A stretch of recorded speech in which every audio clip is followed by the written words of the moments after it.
Lusyutan, I will give you 10 days. Bayaran mo. Pag bayaran mo, sirahan ko. Wala ng airport. So what? Binayaran na ngayong araw ng Philippine Airlines ang 6 na bilyong pisong utang nito sa gobyerno na air navigational charges. Ipinag-utos ni Pangulong Duterte ang pag-aresto sa may-ari ng Mighty Corporation dahil umano sa economic sabotage. IT corporations offer of 25 billion to settle its tax liabilities. Pinagbabayad ang gobyerno ng Pilipinas ng bilyong-bilyong piso dahil sa lugi ng mga water concessionaire. Sa ruling nitong Nobyembre, pinagbabayad ang Philippine government ng 7.39 billion pesos sa Manila Water dahil sa pagkalugi ng Manila Water mula June 1, 2015 hanggang November 22, 2019. Noong October 2018 naman, pinagtibay ang 3.4 billion pesos na arbitral award para sa Maynilad para sa lugi raw nito mula March 11, 2015 hanggang August 31, 2016. Sinisingil ako ng 7 billion na lugi nila.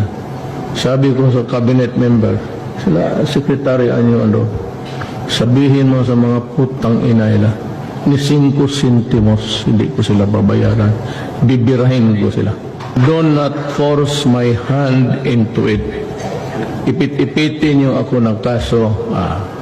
TRO dito, punta kayo sa korte, pigilan ako. Mangyari talaga ang hindi ninyo gusto. Sabihin ko sa inyo, ayaw ko, pero pag pinilit ninyo ako, one night, hulihin ko silang lahat. Papile ko to. Economic sabotage, and I will arrest them. Sign it. If you don't, then there is no water. I will order the military to take over. And I will nationalize the water issue, and then I will file the corresponding charges, maybe plunder. Hindi na raw hahabulin ng Manila Water at ng Maynilad sa gobyerno ang bilyon-bilyong pisong danyos na ini-award sa kanila ng Permanent Court of Arbitration sa Singapore. Para yan sa hindi na ipatupad na taas singil sa mga nakalipas na taon. Hindi na rin daw itutuloy ang nakaambang water rate hike sa Enero. Hindi nyo na po ba sisingilin yung 7.4 billion? Opo sir, susunod po kami sa kagustuhan ng gobyerno at ng pamahalaan at ng Pangulo po. Sang-ayon po kami sa direktiba ng Presidente, sa kagustuhan ng Presidente, wag na ho naming habulin yung historical arbitral award sa amin.